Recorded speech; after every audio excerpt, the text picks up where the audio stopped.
we blast off into IMC and on IFR flight plan, that's serious business. You need to treat that with the respect that it deserves. Hello, fellow aviators. My name's Matt Farrell, and I'm the flying salesman. Welcome back to the cockpit of the 210. I've got an outstanding flight for you guys today. You've seen me go through my pre-flight preparation, how to plan an IFR flight, but there are some things that you need to know and understand that I do that goes beyond that pre-flight checklist. We're going to get into that, and we're going to get into a lot more on this flight. I'm going to get the run-up done, get everything complete. You join me on takeoff in just a second, and we're going to get in the air and talk about all the things you need to be doing before you get in the airplane and pull out the iPad and start checking in on weather and your traditional pre-flight planning. So y'all come along and check it out.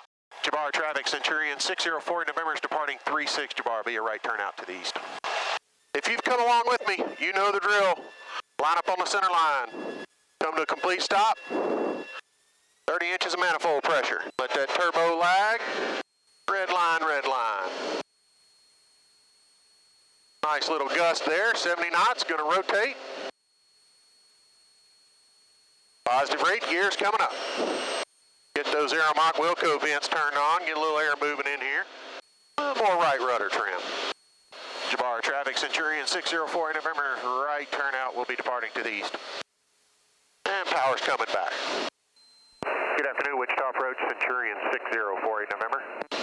Vandy 11, Wichita approach, hello, Wichita Thunders 2994, stay in tension. And I had a Centurion calling me a minute ago, go ahead. Centurion 604 November, approximately 5 miles east-northeast of Jabbar. I'd like to pick up IFR to Kilo Delta Tango November. November 6048 November, maintain VFR for now, squawk 2105. 2105, maintain VFR, 48 November. I'm turning southbound to stay outside the beach Delta. Roger, November 48 November, radar contact over the Spearman Field. And you are cleared to the Delta Tango November Airport via as filed. I maintain, actually fly heading 170 for now and expect Jamie here in a moment. All right, 170, we'll expect Jamie in just a moment for 48 November. Take direct if you can give it to me. November 48 November, Roger, I'll work on that. For now, just climb maintain 11000 and I'll talk to center about it. 11000, 170, 48 November. All right, so we're going to keep that climb going all the way to 11,000. We put a request to go direct to Shreveport downtown. Hopefully we'll get that approved. 30 inches of manifold pressure, 2,500 RPMs. All engine instruments are in the green. Hello, fellow aviators. Matt Farrell, the flying salesman. I've got a fantastic giveaway to tell you about. This year at Sun and Fun, Concord Battery is giving away one of these Platinum Series mock-ups that's going to be autographed by some of the biggest names in air shows. Come by Hangar B, booth 50 to enter to win. You can meet your favorite air show pilots, you get their autograph, get your picture taken with them, and find out why they start their show with a Concord battery. You guys come along and check it out. The routing that I filed was the suggested routing in ForeFlight, which was to the Jamie intersection south of Wichita and the Pioneer VOR. That's just a little bit west of my course. Has me going westerly a little bit. A direct course is just better for me. But given the situation, if we needed to fly that routing, we'd certainly do it. You can never go wrong by making a request. Just don't always expect to get it, because you never know what the workload and the routing's going to be for the aircraft in the area. November 48 November, from here, what's on course to Denton? 148 to Shreveport downtown. Shreveport, okay. That's November. November 48 November, proceed direct destination. Direct destination for 6048 November. Thanks very much. So we got that approved. So far, so good. It's been a smooth flight. Charlie, turn right direct. June. Climbing 130 knots. Got a ground speed of 164 knots with a true air speed of 147 in the climb. November 6048 November. Look for traffic at 1 to 2 o'clock and about 7 miles. Their eastbound is a Centurion VFR at 6,500. For now, you can contact Kansas City Center on 128.6 and I'll keep you advised. 128.6 and 48 November is looking for the traffic 1 to 2 o'clock. Kansas City Center, Centurion 604 November 7,600 climbing, looking for traffic at 1 to 2 o'clock. Centurion 604 November Kansas City Center, Roger. Full altimeter is 2995. If it's Centurion, they're at 7,000 feet. 2995 for 48 November, looking for that traffic. Kansas City Center 604 November has traffic in sight. shout out to a fellow Centurion driver in November 1292, Mike. I don't know if you watch the channel or not, but I see you out there. It's a great day to be flying. I want to give a shout out to my buddy Alex Lansdowne. He is the one that took the photo of 4-8 November that I used for the thumbnail for this video. He took some really fantastic photos. I asked him if he would mind if I used it for this video. One of the photos he took for this video, and he gave me permission to do that. So Alex, thank you very much. If you want to check out his other work, he's on all the socials. I put some links to his work in the description down below. Alex, thanks a lot, buddy. It's always great hanging out with you, and I enjoyed the photo shoot and learning a few things along the way. So thank you very much. We're established in cruise flight. We're going to talk about some of the pre-flight items that we haven't covered on the channel before. When we blast off into IMC and on IFR flight plan, that's serious business. You need to treat that with the respect that it deserves. You notice that if I do any actual IMC videos, I'm very conscientious about talking about what I'm doing and not talking to you. And there's a reason for that. I want to keep 100% of my focus on the airplane and what I'm doing when I'm flying it. When you're pre-flighting for an IMC flight, we go through all of the briefings, the weather briefings. We go through the weather at the destinations. But there's some other things that we need to touch on that make you a better IFR pilot. We've got to prepare ourselves mentally for the complexity of the airspace that we're going to be flying into. We got to know and understand that weather creates delays. Those delays impact traffic flow, and that traffic flow may impact our flight.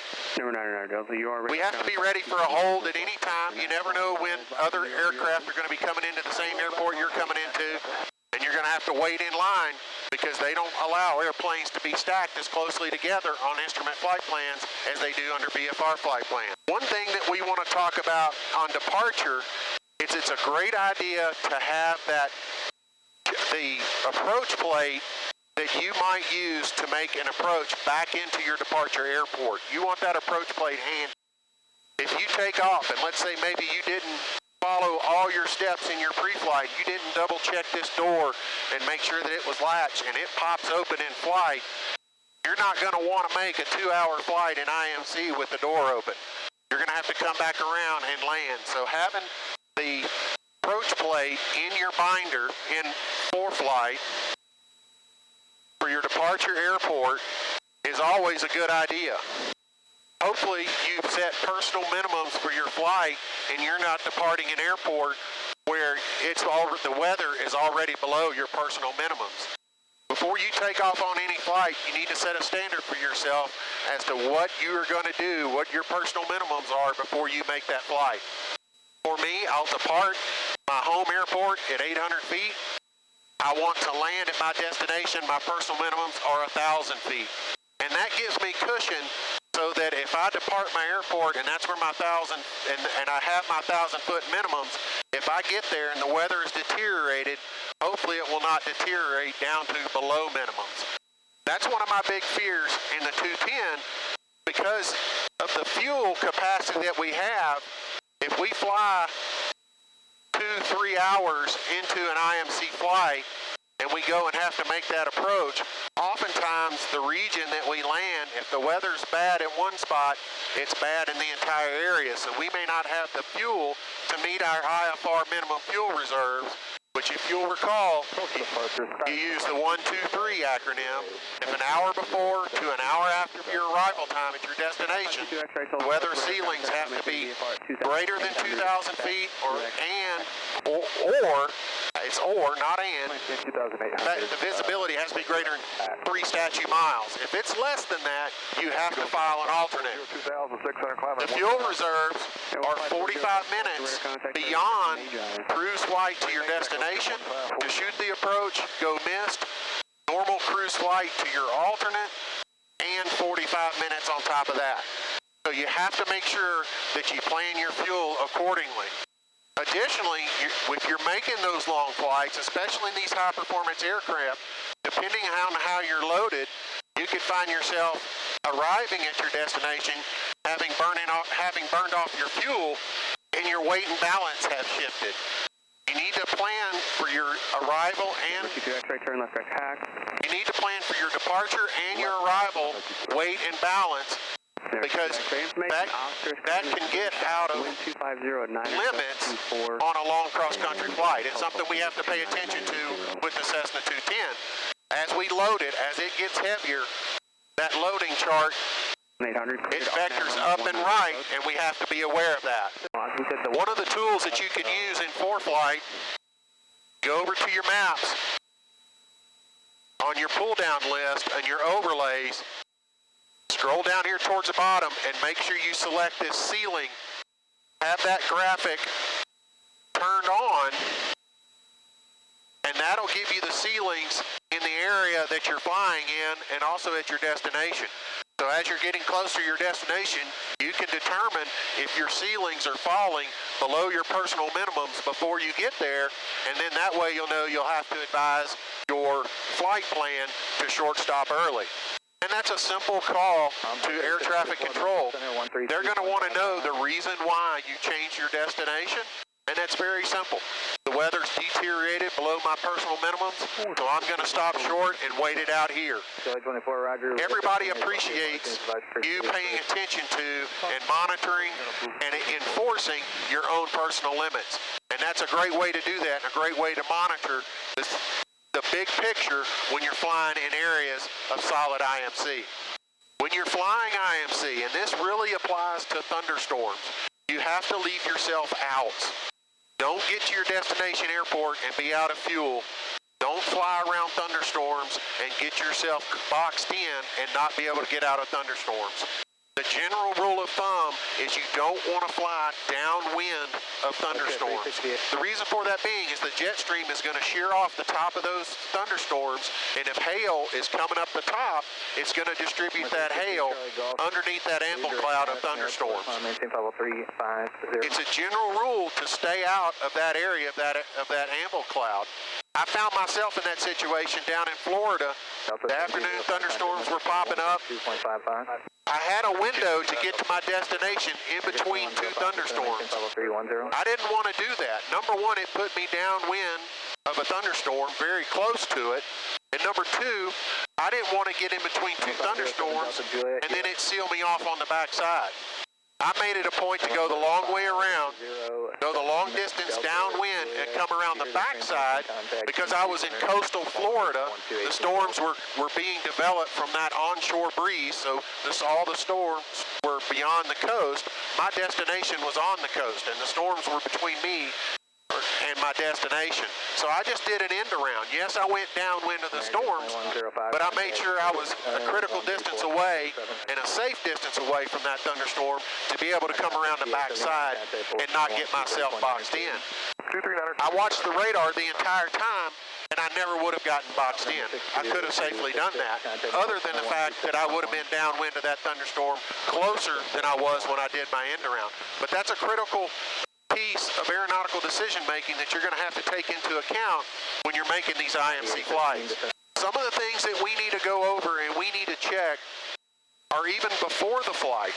Are your GPS databases up to date? You want to make sure that your databases have the current approaches for the approaches that you're going to need in the GPS. Now, you don't have to have your GPS database to the current revision. You do not have to have your GPS database to the current revision, but you need to make sure that the charts you are using in that database are current. They haven't been updated. So you need to verify that against the update dates that are on the approach plates and the dates that are on your current charts that you have on board the aircraft, whether it be on an iPad or paper charts. Speaking of iPads, they are fantastic devices. I love having it in the airplane, but I do have a backup of those charts on my phone because I no longer carry a paper chart. I don't have it as a backup.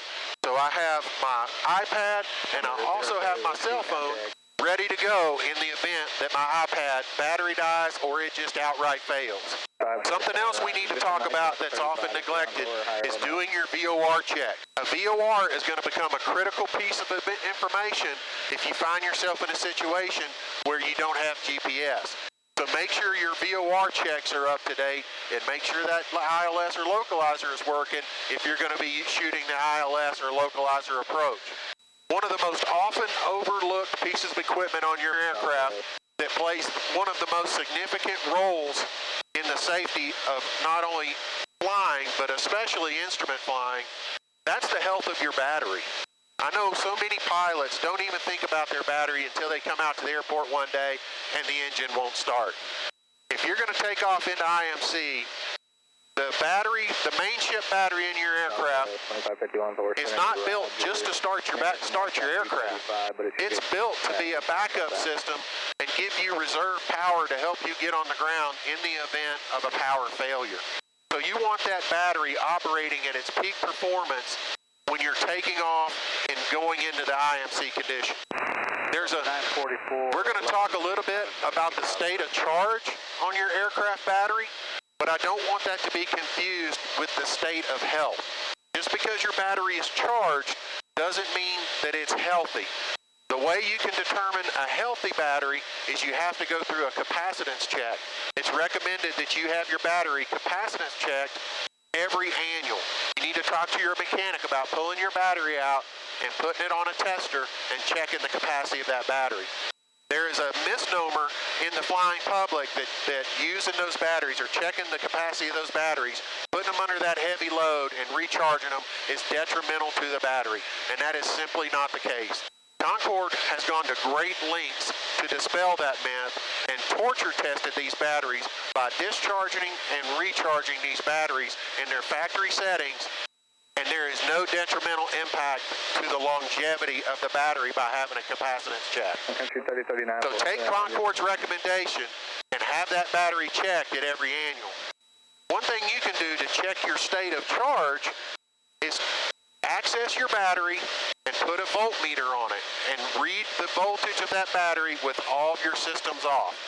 We call that the open circuit voltage. The open circuit voltage of a fully charged 24-volt battery is 25.8 volts. For a 12-volt battery, it's 12.9 volts. So check that battery in the airplane and make sure that you have a fully charged battery before you launch into IMC conditions. You need to understand that that open circuit voltage is going to be lower based on the percentage of charge of the battery. When we sell a new Concorde battery, the recommendation is when you take it out of the box, you check the open circuit voltage. If it's over 25.5 on a 24-volt battery or over 12.75 on a 12-volt battery, it's ready to go in the airplane, ready to be installed. If it's over 25.0 and over 12.5, it needs to be top charged before you put it in the aircraft. If it's below 25 or below 12.5, we recommend that the battery be capacitance checked and recharged. That's why it's critical you buy your Concorde batteries from an authorized distributor, because they're going to have that program in place to maintain the charge of these batteries. The other thing you can do is you can check the voltage of your battery with your engine running and turn the power off the alternator. Turn your alternator off, but leave your battery master on, obviously, with the engine running, and you can see what the discharge rate is of your battery. Again, the healthier the battery, the higher that voltage is going to be.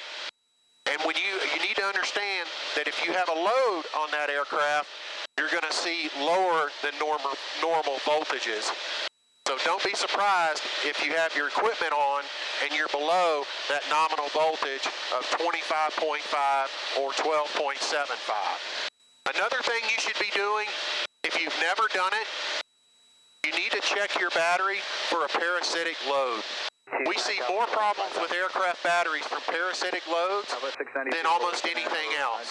That is the fastest killer of a battery. The procedure for checking the parasitic load on a battery is really simple. You need a digital multimeter that has the amperage setting. You need to be able to take it down to 10 amps and then down below 400 milliamps. You want to start out on the highest setting. so that if there is some kind of direct short or some kind of issue with the battery, you don't damage your multimeter. So start at the highest setting. You want to disconnect your negative battery terminal, and you want to take that reading between the negative terminal on the battery and the negative battery connection on the cable. You never know what's going to cause that parasitic drain. It could be a clock, it could be relays, it could be something maybe in your avionics systems. Anything, 3245, I have your request, standby. it can be as low as 50 milliamps that's causing that constant drain. But you may see something as high as 1 full amp. If you discover a parasitic drain on your battery, it's going to be imperative that, number one, you troubleshoot the aircraft and see if you can determine where that drain is coming from and alleviate that drain, number one. Number two, it's going to be critical that you be more diligent about maintaining the charge of your battery. I'm going to put a link in the description below to the technical bulletin that gives you the full instructions and the full description of parasitic loads, how to test for them, and how to prevent them. As for battery maintainers, Concord recommends the Battery Minder battery charger. There are a lot of other chargers out there.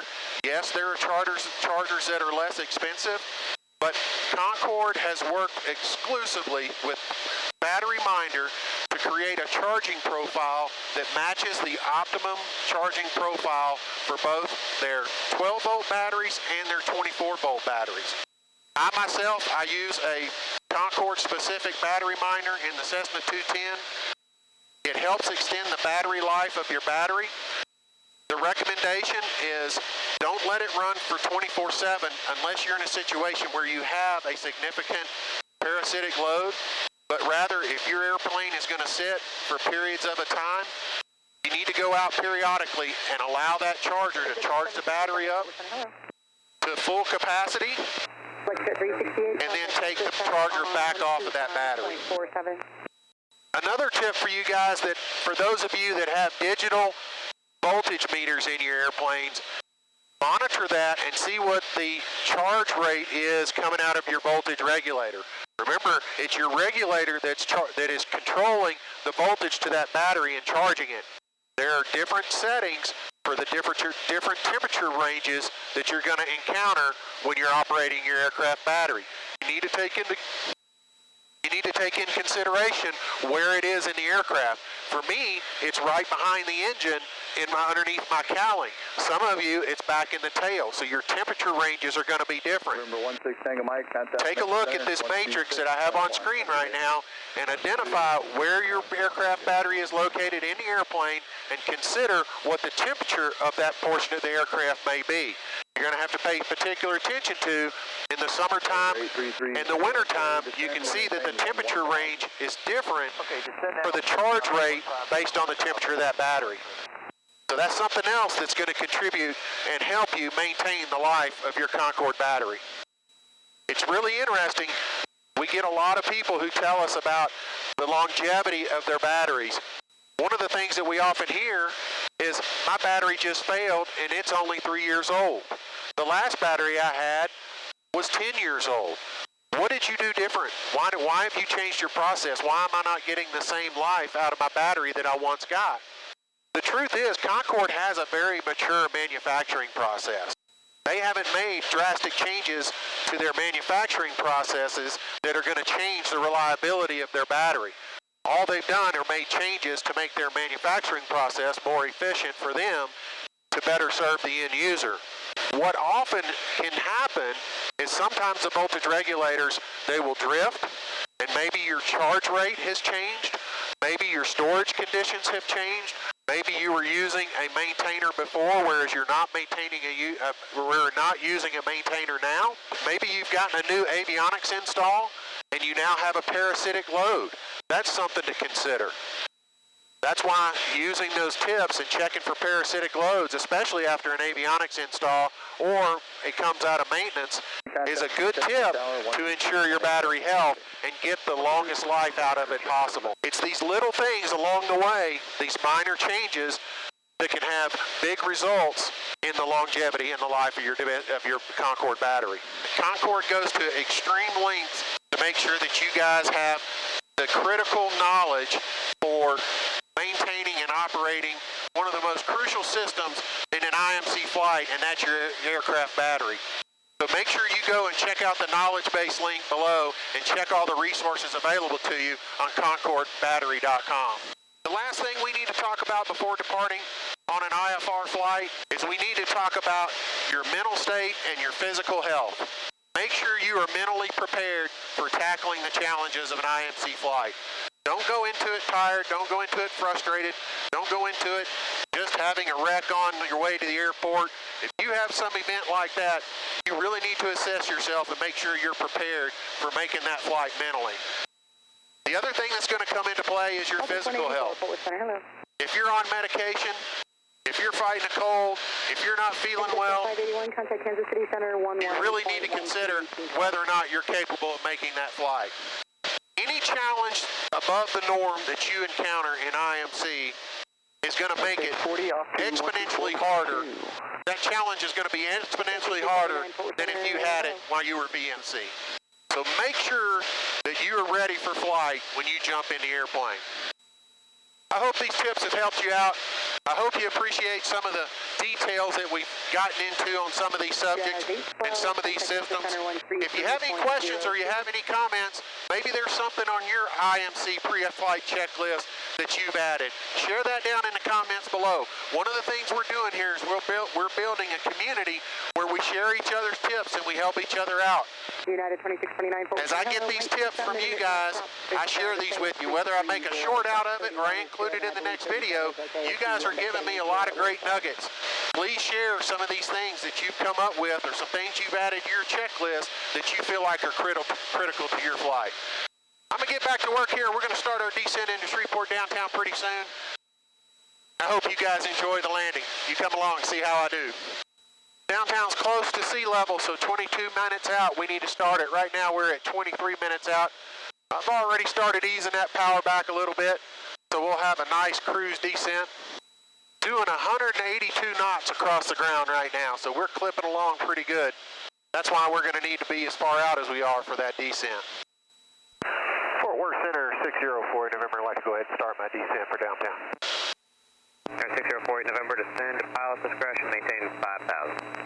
All right, 4 November's leaving, 11,000 for 5,000. Go ahead and set that altitude bug to 5,000 and program that descent. If you haven't gone through and seen my other videos, go back and check out the video that's got the thumbnail of me hitting my head on the ceiling of the airplane. It was right in this area when this happened. So that's why I've got the power pulled back. We're going to keep it out of the yellow arc on a blue sky day like this. We're prone to having some bumps along the way. I don't know if you can see it in the rear camera. There's some fires out here, so when we start getting to the top of that smoke layer, I'm going to start really pulling the power back, slowing it down even more, and paying attention. I don't want to encounter any of those bumps, and I certainly don't want to encounter them while I'm up around that yellow arc. So we've got the power pulled out just a little bit. 4 Golf Golf, contact. Going to keep plenty of temperature in the engine. 12847. Not shock cool it. Give us a nice fast descent into downtown. Checking the weather on the Garmin 430 there. It's showing the winds are 260 at 6 knots. Should be a pretty smooth landing if I do my job today. Shreveport Downtown Airport, Shreveport, Louisiana. Automated weather observation 2025 Zulu. Wind 210 at 07. Visibility 10. Sky condition clear. Temperature 23 Celsius. Dew point 01 Celsius. Altimeter 3001. Remarks. Density altitude 1,100. Terry and 4 November, contact Shreveport approach 119.9er, good day. 119.9 for 40 November, good day. Shreveport approach, Centurion 604 November, 7,000, descending for 5,000. And would like to keep coming down if I could, please.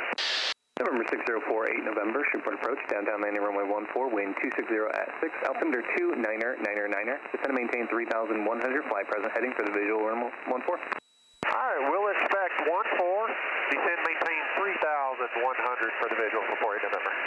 And that was present heading for the visual for 48 November. November 6048 November, airport 12 o'clock, 10 miles. Inside for 604 November. For 6048 November, clear visual approach runway 14, contact downtown tower 120.22. Cleared for the visual 14, going to tower 4 November. Have a great day. Downtown Tower, Centurion 604 November's on the visual 14. Centurion 604 November, downtown tower, runway 14. Clear to land, winds 290 at 8, gust 14. All right, cleared to land 1448 November.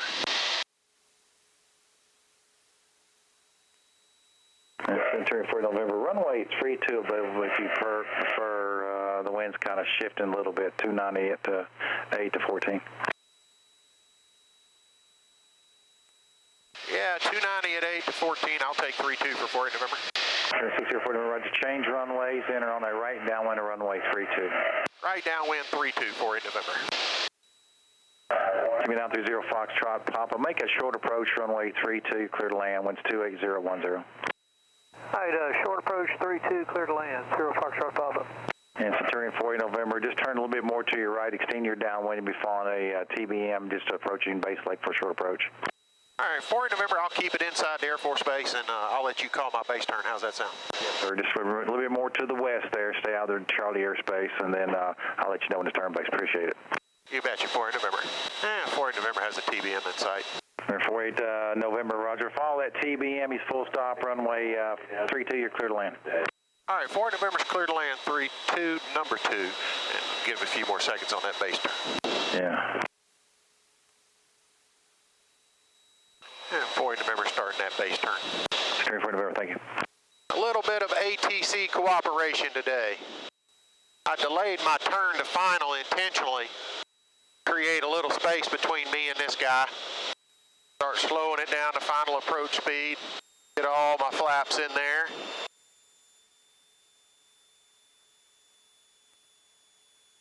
One mile final runway 32. Traffic on runway 32. Thank you, Gladys.